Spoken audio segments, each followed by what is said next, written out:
여러분 안녕하십니까? 뉴스투데이 강원입니다. 김진태 강원도지사가 이번 주로 예상되는 대통령 탄핵 선고 이후에도 흔들림 없이 도정에 집중하겠다고 밝혔습니다. 김 지사는 어제 기자간담회에서 사태 초기부터 강원도 길목을 지키면서 할 일에 빠뜨리지 않고 하고 있다며 탄핵 결정이 어떻게 되더라도 강원도에서는 혼란이 없을 것이라고 말했습니다. 또 많은 국민들의 바람에 따라 하늘에서 잘 결정해 줄 것으로 생각한다라고 덧붙였습니다. 원주시가 태장동 상권 활성화를 위해 옛 국군병원 부지에 공영주차장 조성을 추진하고 있습니다. 그런데 주차장 가까운 곳에 원광수 원주시장의 배우자가 소유한 상가 건물이 있어 특혜성 논란이 일고 있습니다. 권기만 기자가 취재했습니다. 지난 2월 원주시가 침체된 태장동 상권을 활성화한다며 옛 국군병원 자리에 70면 규모의 주차장 조성 계획을 발표했습니다. 지금은 상권이 침체되면서 주차 수요가 많지는 않지만 인근 옛 캠프롱 부지에 국립과학관을 포함한 문화체육시설들이 들어서면 북원상가를 중심으로 한 태장동 일대 상가를 찾는 시민들이 늘어날 것으로 예상됨에 따라 미리 주차장을 확충한다는 겁니다. 이곳이 주차장 건립 예정 부지입니다. 주차장 이용객들은 이곳에 차를 대고 이렇게 길을 따라서 건너편에 있는 식당과 상점가들을 이용하도록 한다는 계획입니다.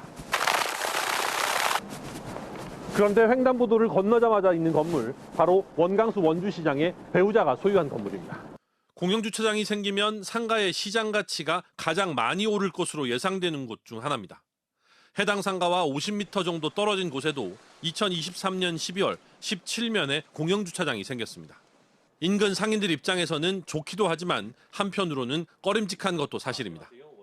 저런 게 없었거든요. 근데 갑자기 저거 생기고 원광수 씨가 시장 되기 전에 저희 가게 와서 혼자 밥도 많이 드셨어요.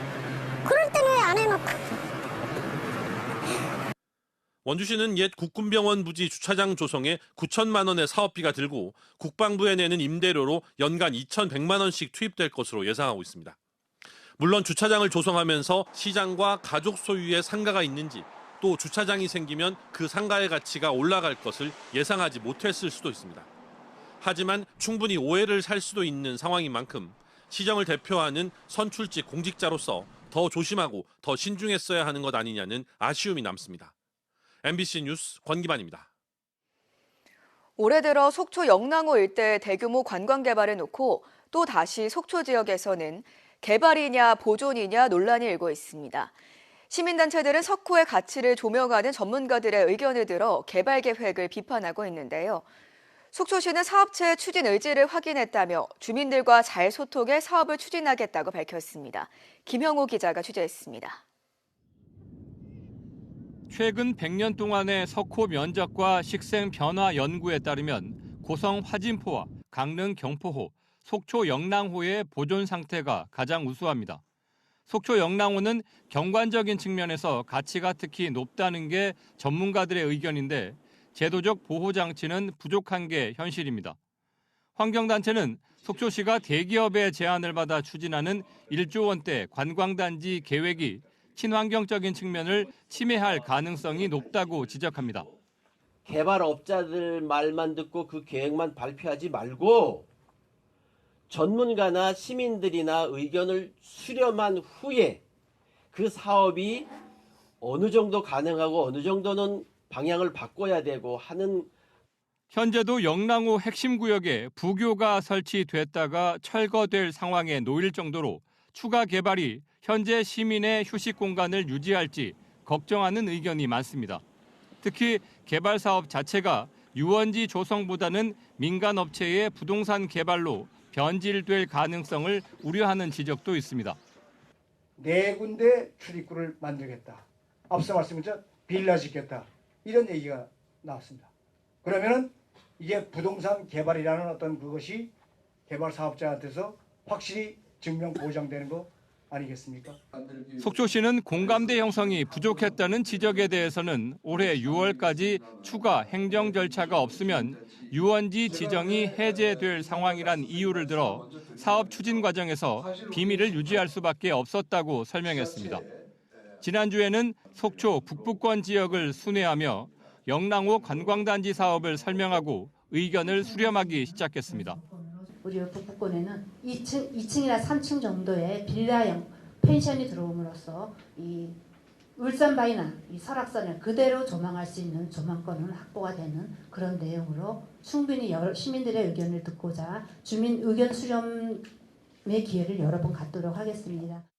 한편 지난 10일에는 민간업체가 속초시 의회를 방문해 영랑호 관광단지 개발의 자금 조달과 조성계획 방향 등을 설명하며 지역 사회와의 상생을 고려한 지속 가능한 관광 모델로 추진하겠다고 밝혔습니다. MBC 뉴스 김영호입니다. 석탄공사 도계광업소가 오는 6월 문을 닫을 예정인 가운데 지역 주민들이 대정부 원정 집회를 또 다시 계획하고 있습니다. 도계지역 공동투쟁위원회는 폐광지역 대체산업으로 추진하고 있는 중입자 가속기 기반 의료 클러스터 구축과 지정 면세점 설치 등의 조속한 추진을 정부에 촉구하기 위해 오는 31일 세종청사에서 집회를 열 계획입니다. 현재 공동투쟁위원회는 80일가량 도계역 앞에서 천막농성을 벌이고 있으며 도계광업소는 채탄을 중단하고 갱내 철거 작업을 벌이고 있습니다. 강원도가 강원형 필수 의료체계 구축을 위해 올해 762억 원을 투입합니다. 특히 강원도 대학병원에서 5년 이상 근무할 의사에게 지역 근무 수당과 운영비, 정주비를 지원하고 의료원에서 시니어 의사를 채용할 경우 지원금을 지급합니다. 또 경영난을 겪고 있는 도내 의료원에 50억 원을 추가로 지원합니다.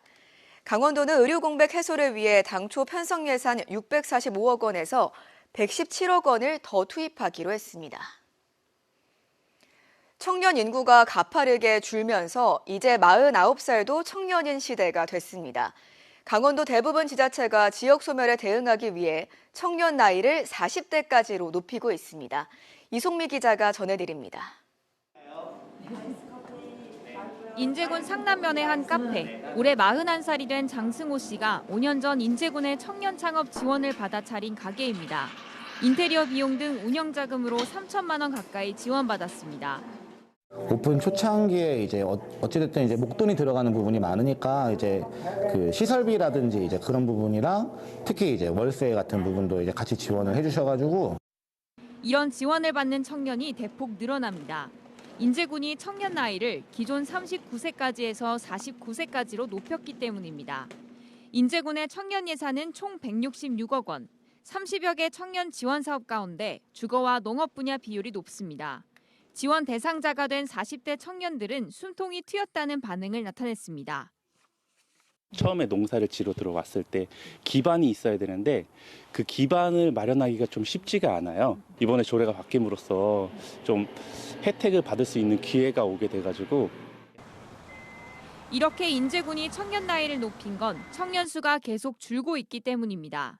실제로 최근 5년 사이 감소한 인제 지역 20, 30대 청년은 500여 명. 창업 아니면 복지 정책 같은 것들, 일자리 이런 것들에 대한 그 지원을 확대해서 그들이 진짜 인제에서 실질적으로 거주하는데 지원 혜택을 많이 받을 수 있게. 앞서 지난해 말 양구군도 청년 나이를 기존 39세에서 49세까지로 올렸고 삼척시도 45세까지로 상향했습니다.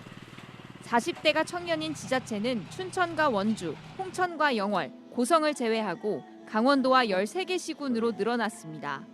떠나가는 청년을 잡고 남아있는 청년을 지원하기 위해 49살까지로 높인 청년 나이는 이제 전국적인 추세가 되어가고 있습니다. MBC 뉴스 이송미입니다.